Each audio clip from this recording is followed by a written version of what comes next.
Right, so that Apple keynote just wrapped up. Let's go ahead and take a look at the new iPhone 8 and 8 Plus, as well as the iPhone 10. I'll give you my thoughts. Is this a winner? Is this terrible? Did Apple make a terrible, terrible decision releasing the iPhone 10 while at the same time releasing the iPhone 8 and 8 Plus? It might be the stupidest decision in history or the smartest.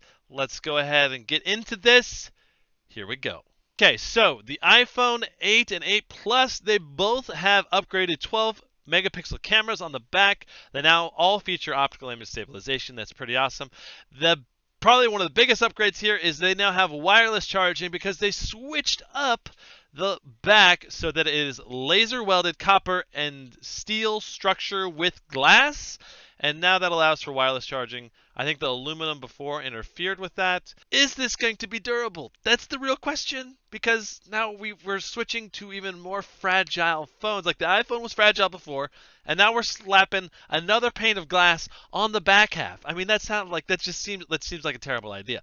In this case, they say it's super durable. I can't wait to test it out and find out exactly how durable it is for you guys. The iPhone 8 and 8 Plus are almost identical to the iPhone 7 and 7 Plus. They have 4.7-inch and 5.5-inch displays, 25% louder speakers. One of the big features in the iPhone 8, 8 Plus, and iPhone 10 is the new A11 Bionic chip. It's a 6-core processor with 2 high-performance and 4 high-efficiency cores. This could, in theory, optimize battery life when you're doing low-performance tasks like browsing the web, watching some videos, stuff like that. You've got this nameless Apple design GPU. I think it's kind of included in this A11 Bionic chip, the way they sounded. We have a 12 megapixel camera sensor. It's supposed to have deeper color, better blacks, individual, blah, blah, blah. We don't really know exactly how it's going to perform until we get into actually using it. It has a 1080p, 240 frames per second video mode. This is going to be awesome, and all the camera files, all the people who are super into video are going to absolutely love this. There's also going to be 60 frames per second 4K. Now, the fact that they can do 60 frames per second 4K to me indicates that they probably have the power bandwidth to do honest 1080p 240 frames per second.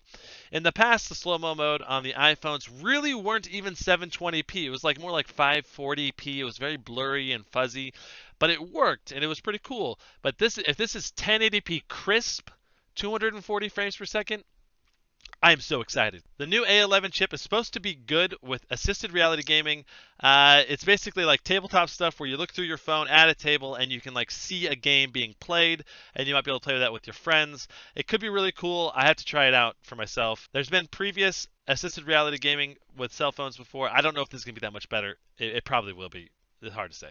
There's going to be a new LTE Advanced as well as Bluetooth 5. I'm excited about Bluetooth 5 simply because when you're using Bluetooth 4.2 or 4.1, the signal oftentimes lags and it's not that great. Sometimes I even lose signal just from my pocket to my head. Bluetooth 5 should fix that completely.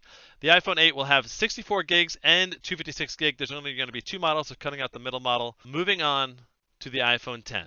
All right, you guys, this is the phone that you guys have all been wondering about. This is going to have a continuous display across the front of the whole phone. They're calling it a Super Retina display. I think that's an extremely dumb name. Who came up with that?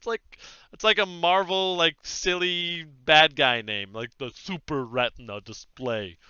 I don't know. Anyway, it's a 5-point-inch display, 2436 by 1125, 458 ppi, so pixels per square inch. In addition, this 5.8-inch display is going to be an OLED display, which is big thumbs up for me. I love how colors pop. Blacks are super dark. And the main thing about OLED displays is they do tend to be oversaturated and punchy, whereas the previous iPhone displays have been very color accurate. So hopefully this will be a very punchy, very high quality OLED display that is both color accurate and very colorful. I have my doubts, but I think this has tons of potential. The iPhone 10 is only going to come in space gray and silver colors only. This is supposed to be super water and dust resistant for the iPhone 10. There's going to be, and this is a big deal, no more home button. If you want to interact with the phone, you want to go home, you swipe up from the bottom. If you want to wake it up, you tap the screen or raise the phone up to your face. I have my doubts about that. For example, when you're on a call and you raise your phone up to your face to switch it to speaker mode, sometimes the phone just goes black and you're like, what? Stop, I need to switch to speaker mode, and it just doesn't work very well. So I have some doubts about how well this is actually going to work. I think there's tons of potential here. One of the biggest deals about removing the home button on the front to make room for this big screen is the fact that there's no Touch ID anymore. That is huge because that was the main way that we interacted with our phone to unlock it, unless you just were a big fan of not using a fingerprint.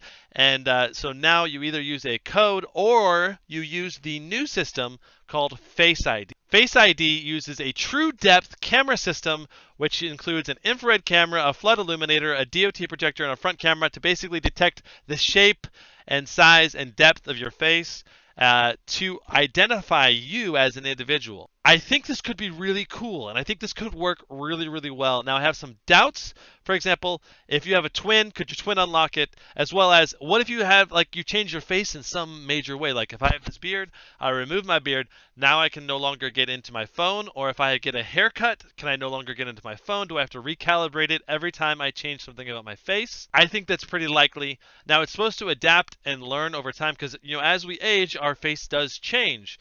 So, as you start to grow a beard, maybe it detects the beginnings of the beard, then it detects the full beard, then I don't know. But then if you make a major change all at once, I think it probably will break. You probably have to recalibrate it. I don't know. It'll be interesting to find out. Moving on. Now, with this new true depth camera system, they can detect your face much more accurately, which is huge for apps like Snapchat that map your face. Already the camera maps your face pretty dang well, and now with this new sensor, it's going to be able to detect your face super well, detect the contours of your nose, and they even showed some really cool mask images where the guy had the mask completely mapped to every nook and cranny of his face.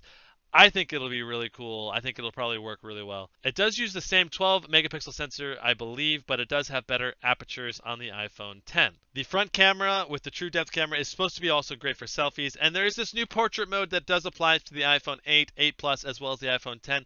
The portrait mode is probably going to be basically just coloring, highlighting, lighting effects to maybe make the subject pop a little bit better. They're saying that the iPhone 10 is supposed to last 2 hours more than the iPhone 7.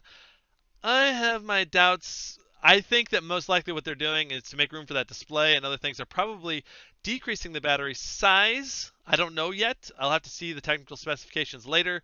But they're increasing the efficiency for when you're browsing the web or talking to someone on the phone. But when for example, you do something like Vainglory, which is a high-powered video game, it might drain your battery super, super fast. We'll have to see. Now, with the wireless charging, there's this really cool thing called an AirPower, which is like a pad for your iPhone and your smartwatch. I think that's fantastic. Rather than having 2 or 3 or 4 plugs by your bed, you could have one plug. I would love it if there was one plug for your iPad, your Apple Watch, and your iPhone. You just lay all 3 right next to each other. Do I think Apple is making this ridiculously stupid mistake doing an iPhone 8, 8 Plus, and iPhone 10? I think very likely because they decided to release the iPhone 8 and 8 Plus with the exact same massive bezel design as the iPhone 7. And if people are going to go for a budget-oriented phone, and I'm saying budget like $600, $700, maybe $800, they don't want a bezel now. There's so many options out there that are bezel-less. The LG V30.